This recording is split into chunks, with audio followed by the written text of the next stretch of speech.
A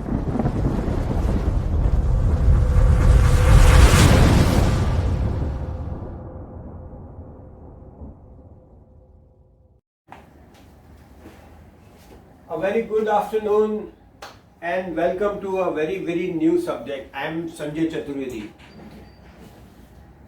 A very good subject is this, that a transfer pricing between the entrepreneurs and enterprises are basically a big cause of concern, because we knowingly or unknowingly we do a transfer pricing, and the transfer pricing attracts penalties and prosecutions. So we should now understand what is transfer pricing and how it is actually affecting, what are those provisions of the Income Tax Act, and since when it's all started, the transfer pricing. So first thing first, transfer pricing is basically when one enterprise having, or a group or an individual having interest into 2 or 3 enterprises or maybe more, and divide the profits or divide the various resources or the profits or losses into various enterprises just for the tax pricing. Of course, it is having international aspects of the transfer pricing also, and within the associations or within the enterprise the transfer pricing is being done. So let us have 2 parts. First is the international players, those who come into. Very recently Supreme Court has given a verdict on the transfer pricing, wherein a foreigner coming to India, having the subsidiaries in India, and can they have divide or rather proportionate the profit into the mother enterprise or the superior enterprise or holding companies, foreign holding companies, where to avoid the taxation and to avoid various aspects of the compliances within the Income Tax Act. It all started in somewhere in 1939 and it is not very new concept as far as the transfer pricing is concerned. We are having incorporated this in 1961 also, and now very recently the transfer pricing concept is being defined, and various aspects of the transfer pricing is also defined in the Act. Now very specifically section 92 of Income Tax Act, which have the subsections A, 92A, B, C, D, E and F. These are subsections where the transfer pricing is being defined, arm's length prices, and they have defined where 2 enterprises are associated enterprises. So the definition of an associated enterprises is that where and there are a big lengthy definitions within section 92A, and where for the purpose of section 92B to F, the transfer associated enterprise is being defined like when in respect of say which one person who participates directly or indirectly, or rather like that associated enterprise directly or indirectly or through one or more intermediaries in the management or control or capital of the other enterprise. So whether it is directly or indirectly, you are controlling the other enterprise is your associated enterprise. We have to define the associated enterprise, that who are these associated enterprise, where they transfer their profits and the turnovers. In respect of now, the second 52A-B, subsection B, where the associated enterprises, where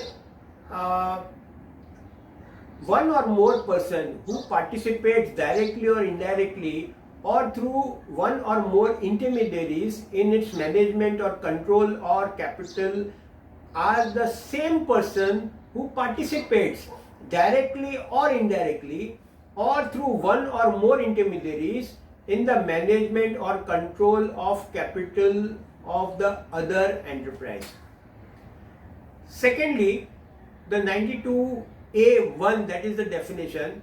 The 92A2, subsection 2, is for the purpose of the subsection 1. That is what we have actually, that is how it has been defined, that who will be interested parties. The associated enterprise is one enterprise holds directly or indirectly shares carrying not less than 26% of the voting power in the other enterprise. First. Secondly, any person or enterprise hold directly or indirectly. Now it is person, now it is enterprise, holds directly or indirectly shares carrying not less than 26% of the voting power in each of the enterprise. Then a loan is being given more than 10% of the net worth of this.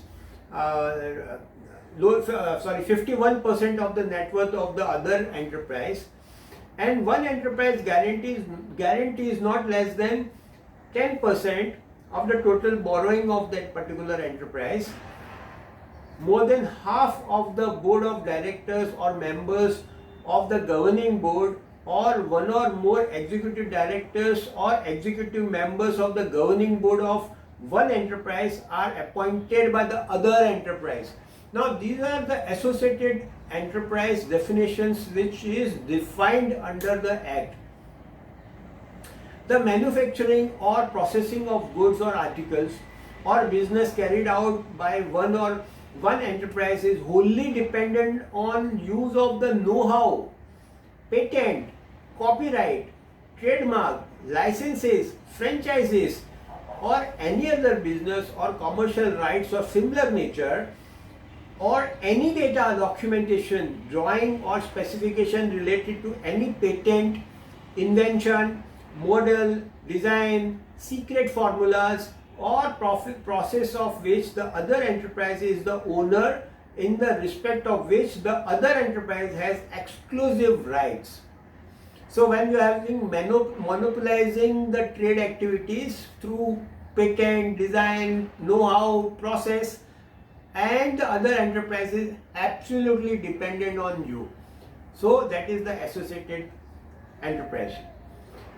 90% or more of raw materials and consumables required for manufacture of processing of goods or article carried out by one enterprise are supplied by the other enterprise. So there are some certain conditions. And the last, not the least, is there exists between the two enterprises any relationship of mutual interest as may be prescribed. Now these are the conditions where the section 92A has actually given the definition of who are these associated enterprises. If any group of companies or firm or enterprises, they are saying enterprises, may it be not even corporate body. So these are the two actually, or maybe more, two or more enterprises, firms or business entity trying to have monopolize and control over others. That means this is an associated enterprise. Now onus is on the enterprises to define any transaction which they actually made between them has to be at arm's length definition. Now what is arm's length definition? Arm's length definition or arm's length value of the transaction is basically a fair market value of that particular transaction. Had it been some other enterprise instead of this, what would have this enterprise would have paid or may have use that particular service or goods of or manufacturing units of that particular enterprise. So defining an arm's length price is very, very crucial, and of course it has been defined in the act itself. Now I would give you some definitions also that, and before that I'll just cite that the Supreme Court noted that section 92(1) of the Income Tax Act, along with the rule frame thereunder, provides as many as 5 methods of computing the arm's length. Now in the section itself there are some methods also to compute the, I'm not going into details, the methods are there which actually arrives at the market value of, or the fair market or just and fair market value of that particular transactions. I'm not going in detail of those all 5. We have already in definition under section 92 the definition of the arm's length, that is a price between the two when there is a financial transaction or assets transferred from one enterprise to other enterprise, then a fair market value or a arm's length price has to be determined, and that has to be under section 92 itself. There are some citations which I am not going to detail. We can, if you have any questions on this, you can always ask me down below in the chat box, or just mail me on editor@saptagala.com. I would just now like to throw some light on the repercussions on the international transactions which usually are being conducted, and in real estate, very specifically section 80IB. Now these are the 2 core areas where the section 92 I am concerned with as far as the real estate is concerned, that how a transfer pricing is being done as far as the real estate is concerned. Many of our buyers in India have actually, I'm saying buyers because they have actually purchased some properties overseas, maybe Dubai, maybe London, through some companies. Now either these companies are being established and you can say registered in the UAE itself or in some other part of the world. Now once you are actually controlling those companies, whether it is a foreign company or whether you are the subsidiary or you are a holding company of that particular company, then these are actually being defined as the associated firms. Now transfer pricing is that you cannot now transfer the profits which the prerogative of the government of India to tax you for profits as far as the income tax is concerned, or maybe the capital gain tax is concerned. The restrictions on this, that you need to ascertain the arm's length price of between the associate enterprise. Is the foreign company which you are holding in Dubai or in London is also a associated enterprise within the meaning of section 92A. So your question is that the exposure or declaration in the ITR in India, as far as these transactions are concerned and as far as these associated enterprises are concerned, you need to be very careful to have a declaration within the ITR, because, but of course, when there is a sections, you know that there will be a penalties and the prosecutions. So I am not going into that detail that what will be the penalties, maybe 2% of the transactions, and then there are some other penalties and prosecutions. But then wrong is a wrong when it has been defined in the Act, and section 92 very specifically have actually defined that the transfer pricing is not allowable as far as the transactions within the associated enterprises are concerned.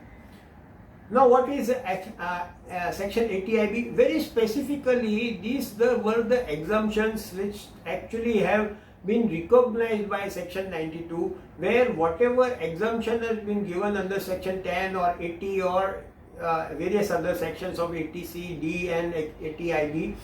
Now, these are the sections which has been exempted, and in that the definition of where you are actually gaining some exemptions from income tax, then in that particular sections you need some exposures and some ITRs being defined as that you have to define. But my question today is just that what is transfer pricing and how we can avoid doing a transfer pricing, because transfer pricing is basically a crime, a white collar crime, and then you and I have to be on the right side of the law. So you must know, knowingly or unknowingly, if you are doing some profit transfer from one enterprise to another enterprise, then these are way where the exchequers will be checking you in.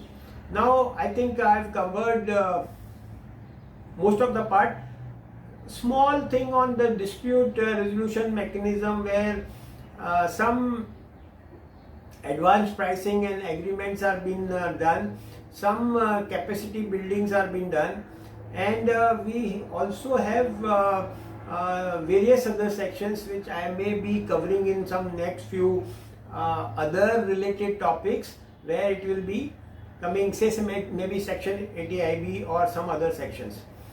Now, very specifically, some proviso of the Act which I was actually talking about is that no deduction under Section 10A, 10AA and 10B or under Chapter 6A shall be allowed in respect of the amount of income by which the total income of the SSE is enhanced after computation of income under these subsections, and provided further that where the total income of an associated enterprise is computed under these subsections on the determination of arm's length price paid to another associate enterprise from which the tax has been deducted.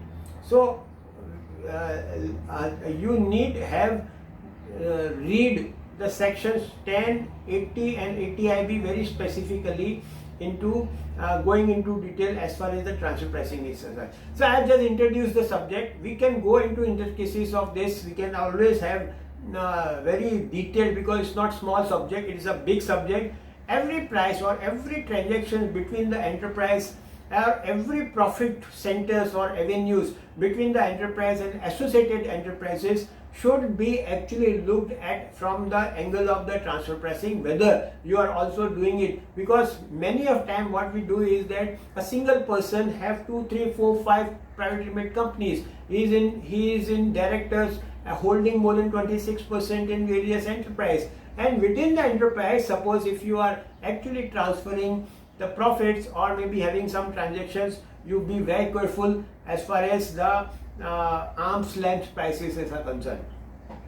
I will talk about more on Section 80IB and transfer pricing and the profits exemptions in the real estate sector and in the real estate development process as far as the this. We are going to also speak about the international treaties, tax treaties for transfer pricing in some other episodes. I would definitely would like to hear from you that if at all you need some clarifications or some explanations on transfer pricing as far as the real estate, international real estate transactions are concerned. Write to me on editor@saptakala.com. Till then, goodbye.